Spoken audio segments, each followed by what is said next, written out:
بسم اللہ الرحمن الرحیم۔ السلام علیکم۔ آج 20 ستمبر بروز بدھ ہم بات کریں گے سپریم کورٹ آف پاکستان کا جو فیصلہ تھا، عمر عطا بندیال صاحب کی سربراہی میں جو فیصلہ دیا گیا تھا اس کی بابت جیسا کہ میں نے آپ کو بتایا تھا احتساب عدالت کا فیصلہ آیا تھا۔ اب نیب کی جانب سے بھی باقاعدہ طور پر آج درخواست دائر کی گئی ہے اور باقاعدہ طور پر عدالت کی جانب سے احکامات جاری کر دیے گئے ہیں، اور جتنے بھی نواز شریف ہے یا آصف زرداری ہیں یا یوسف رضا گیلانی ہیں یا شاہد خاقان عباسی ہیں یا شہباز شریف ہے، تمام کے کیسز ری اوپن کرنے کے حوالے سے آج شام بڑی اہم پیش رفت سامنے آئی ہے۔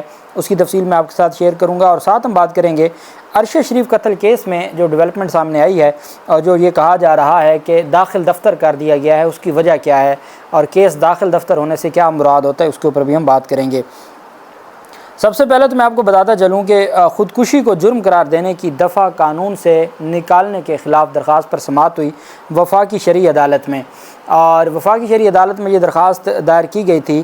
وفاقی شرعی عدالت نے خودکشی کو جرم قرار دینے کی دفعہ کو حذف کرنے کے خلاف درخواست قابل سماعت قرار دے دی کہ کیا خودکشی کو اگر کوئی خودکشی ہے، کوئی اٹیمپٹ کرتا ہے خودکشی کی اور اس کے بعد جو اس کو سزا دی جاتی ہے، ہمارے پینل کوڈ میں باقاعدہ طور پر 1 سال کی سزا ہے، تو کیا وہ شرعی ہے یا شریعت کے مطابق ہے یا نہیں ہے۔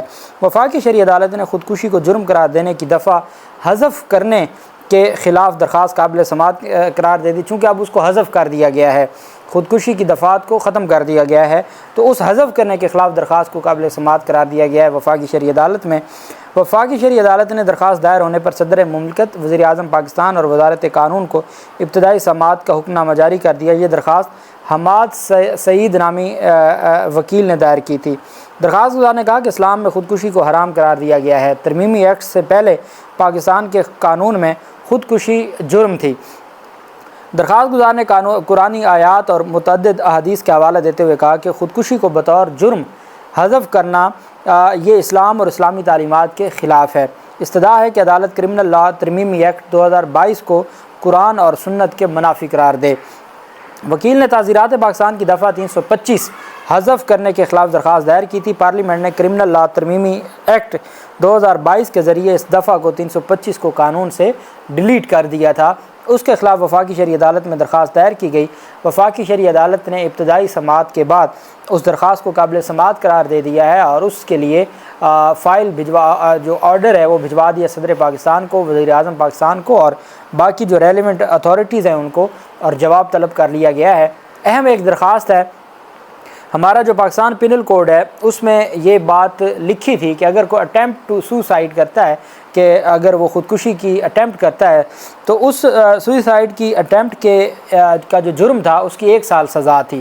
وہ کہتے تھے کہ اگر تو جو اس کی اٹیمپٹ ہے وہ اگر کامیاب ہو جائے تو وہ تو ویسے ختم ہو گیا، لیکن اگر کامیاب نہیں ہوئی تو پھر اس کو 1 سال کے لیے، وہ ہمارے استاد فرمایا کرتے تھے کہ ایک انقلاب ایسی چیز ہے کہ اگر تو کامیاب ہو گیا تو ہو گیا، نہ ہوا تو وہ بغاوت کے زمرے میں آئے گا اور آپ کو پھر سزا بھگتنی پڑے گی۔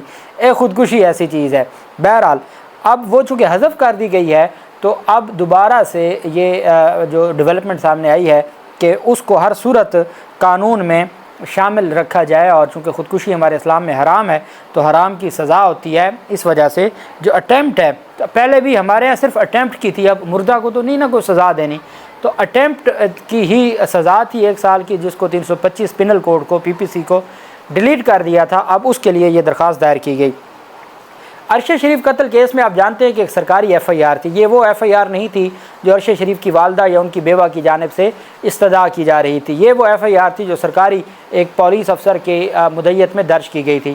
اس میں گواہ کس کو رکھا گیا تھا؟ گواہ کے طور پر عرشہ شریف کی والدہ تھیں، ان کے جو پروگرام کے پروڈیوسر تھے ان کی بیوہ تھیں، تو وہ عدالت میں پیش نہیں ہو رہے تھے۔ وہ اس وجہ سے نہیں پیش ہو رہے تھے کہ جب آسکو نوٹس تھا عرشہ شریف کا، پتہ تو تب چلے گا قاضی فیضیسہ صاحب کا جب عرشہ شریف جیسے کیسز کو وہ سماعت کے لیے مقرر کریں گے۔ عرشہ شریف آسکو نوٹس میں ایک درخواست دی تھی والدہ نے، عرشہ شریف کی والدہ نے، کہ یہ میرے ملزمان ہیں اور اس کے مطابق ایف آئی آر درج کی جائے، تو وہ اس کو مٹی ڈال دی عمر عطا بندیال صاحب نے۔ تو انہوں نے کہا بھی ہم اس کیس میں کیوں جائیں جہاں ہمارے ملزم ہی نہیں ہیں، جہاں ایک فارمیلٹی کی ایف آئی آر ہے تو وہاں ہم کیوں جائیں۔ تو ان کے وارنٹ گرفتاری جاری ہو گئے گواہان کے عدم پیشی پر۔ آج جب عدالت میں سماعت ہوئی تو ڈسٹرکٹ اینڈ سیشن عدالت میں جوڈیشل مجسٹریٹ عباس شاہ نے آج سماعت کی اور انہوں نے جو سماعت کا تحریری حکم نامہ جاری کیا جس کے مطابق عرشہ شریف قتل کیس کا جو ٹرائل ہے اس کو کارروائی روک دی ہے۔ اس کو ہم کہتے ہیں سینٹ ایڈجن کرنا، کہ وہ اس کو ایک طویل عرصے کے لیے ایڈجن کر لیا جاتا ہے، اور جب اس کے حوالے سے کوئی معاملہ ایسا آتا ہے تو درخواست دے کے آپ اس کو ری اوپن کروا سکتے ہیں۔ گواہان کی عدم پیشی اور عدم دلچسپی کے باعث کارروائی کی فائل ریکارڈ روم بھیج دی گئی ہے۔ تفصیلی فیصلے کے مطابق 16 مارچ کو عرشہ شریف قتل کیس میں عدالت کو پینل کوڈ سیکشن 512 کا چلان موصول ہوا۔ 5 اپریل کو بیانات ریکارڈ کروانے کے لیے عدالت نے گواہان کو طلبی کا نوٹس بھیجا۔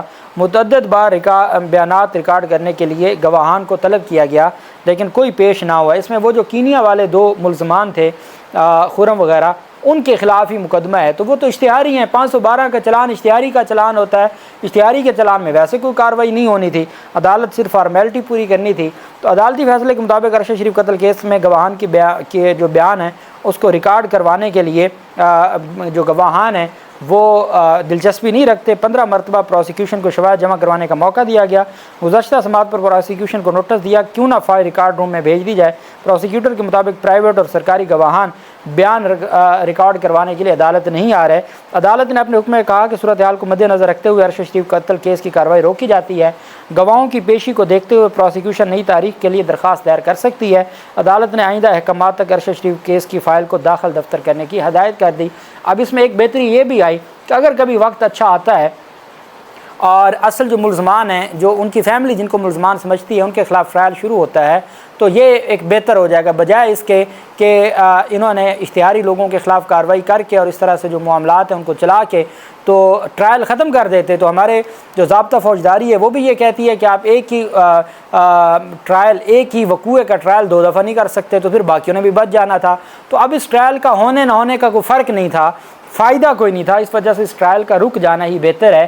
اگر کبھی حالات اللہ کرے بہتر ہوں ہمارے ملک کے اور جو اصل ذمہ داران ہیں ان کے خلاف کارروائی ہو تو یہ جو ٹرائل رکا ہوا ہوگا یہ فائدہ پہنچائے گا۔ اگر یہ ٹرائل جو فارمیلٹی پوری کر کے ختم کر دیا جاتا تو چیزیں بہت مشکل ہو جاتی۔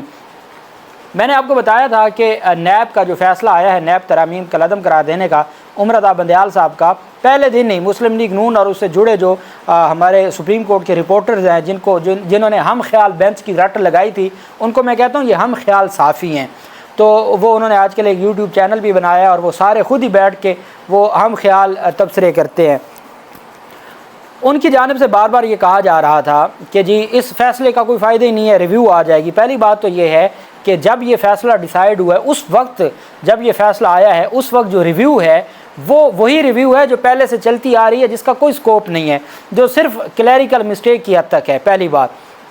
دوسری بات یہ ہے کہ سپریم کورٹ آف پاکستان جب اس طرح کے کوئی معاملات کر لیتی ہے یا سپریم کورٹ کے فیصلے آتے ہیں، میں نے آپ کو پریکٹس اینڈ پروسیجر ایکٹ کی مثال دی تھی کہ بھلے وہ قاضی فیضیسہ صاحب اس کو غلط سمجھتے ہیں لیکن چیزوں کو ختم کرنا اتنا آسان نہیں ہوتا، آپ کو ریزننگ دینی پڑتی ہے، جس کو ہم ریشیو ڈیسن ڈائی کہتے ہیں کہ ریزن بیہائنڈ دی ڈیسیجن۔ آپ ججمنٹ لکھتے ہیں تو آپ کو اس کی ریزننگ دینی پڑتی ہے، تو وہ بہت مشکل کام ہوتا ہے، اور یہی وجہ ہے کہ 2 ہفتوں کے لیے قاضی فیضیسہ صاحب کو بغیر سٹے آرڈر ختم کیے پریکٹس اینڈ پروسیجر قانون کو ڈیلے کرنا پڑا۔ 3 دن ہو گئے ہیں فل کورٹ کی کارروائی کو، ابھی تک پہلی سماعت کا تحریری حکم نامہ نہیں جاری ہوا۔ وہ تو تحریری حکم نامہ جاری ہوگا تو کئی گل کھلیں گے۔ اور عمرتا بندیال کے دور میں جو ہم خیال صافی ہیں وہ کہتے ہوتے تھے کہ جی 2 دن ہو گئے ہیں ابھی تک عبوری حکم نامہ نہیں آیا، تو عبوری حکم نامہ اب جب آئے گا اس پر پھر بہت سارے سوالات بھی اٹھیں گے اور بہت ساری چیزیں بھی ہوں گی۔ بہرحال آج نیب کی جانب سے جج محمد بشیر صاحب کو ایک درخواست دائر کی گئی۔ آج اسلام آباد کی حد تک کارروائی تھی اور یہ کارروائی پھر کل لاہور اور باقی شہروں میں بھی ہوگی۔ نیب نے نواز شریف، آصف زرداری اور دیگر سیاستدانوں کے 80 کرپشن کیسز بحال کرتے ہوئے احتساب عدالت کو درخواست دائر کر دی۔ سپریم کورٹ کے فیصلے کی روشنی میں جس نے ریویو کرنا تھا اس نے فیصلے پر عمل درآمد شروع کر دیا، بات ہی ختم ہو گئی۔ اب ریویو کون کرے گا جب فیصلے پر عمل درآمد شروع ہو گیا؟ نیب نے ایکشن لیتے ہوئے اسلام آباد کی احتساب عدالت میں 80 کیسز کھولنے کی درخواست دائر کی ہے۔ اس حوالے سے نیب نے رجسٹرار احتساب عدالت کو خط بھی لکھا ہے، جس کے بعد کل کیسز کا ریکارڈ پیش کیا جائے گا۔ عدالتی حکم پر آصف زرداری، نواز شریف، ان کے خلاف توشہ خانہ کا وہ جو گاڑیوں والا کیس ہے وہ، مراد شاہ، شاہد خاقان عباسی سمیت 80 کیسز بحال کر دیے گئے ہیں۔ اسحاق ڈار کے خلاف آمدن سے زائد اثاثہ جات کا داخل دفتر کیا گیا کیس بھی کھول دیا گیا ہے۔ اسحاق ڈار کہتے تھے میرا تو کیس آتے ہی نہیں ہے نیب ترمیم میں، وہ بھی کھول دیا گیا ہے۔ نیب کورٹ کے مطابق سابق صدر آصف زرداری کے خلاف جعلی اکاؤنٹس کیسز بحال ہو گئے ہیں۔ راجہ پرویز اشرف کے خلاف رینٹل پاور کیسز کھل گئے ہیں۔ نواز شریف، آصف زرداری، یوسف رضا گیلانی کے خلاف توشہ خانہ گاڑیوں کا کیس بھی کھل گیا ہے۔ نیب فہرست کے حساب سے کل وہ ریکارڈ پیش کرے گا، جبکہ دوسری جانب جو نیب کے کیسز لاہور میں ہیں اس میں شہباز شریف اور خواجہ سعد رفیق اور ان سب کے خلاف، رانا ثناءاللہ کے خلاف انکوائری ہے، مریم نواز وغیرہ کے خلاف وہ چودھری شوگر مل والی انکوائری ہے، تو اس پر ابھی وہ نہیں بھجوائے گئے۔ آج صرف اسلام آباد کی حد تک فیصلہ کیا گیا ہے، اور جب فیصلے پر عمل درآمد یہ تو ہوتا نہیں ہے کہ کچھ کی حد تک کریں اور کچھ کی حد تک نہ کریں، تو باقیوں کی حد تک جو کارروائی ہے یا کیسز کو آگے بڑھانا ہے اس حوالے سے بھی یہ امید کی جا رہی ہے کہ پہلے مرحلے پر اسلام آباد میں جو کیسز تھے ان کو ری اوپن کیا گیا ہے، اور دوسرے مرحلے میں لاہور میں جو مقدمات کھلیں گے اس میں شہباز شریف، حمزہ شہباز کے خلاف رمضان شوگر مل کیس ہے، سعد رفیق اور سلمان رفیق کے خلاف پیراگون ریفرنس ہے، اسپیکر پنجاب اسمبلی سبطین خان کے خلاف بھی کیس ہے، اسی طریقے سے علیم خان کے خلاف کیس ہے، سابق vice chancellor Punjab university doctor Mujahid Kamran کے خلاف کیسز ہیں، اور جو آپ کے جنہوں نے ابھی پاکستان تحریک انصاف چھوڑی ہے، خسرو بختیار وغیرہ، ان کے خلاف کیسز ہیں، عثمان بزدار کے خلاف کیس ہے۔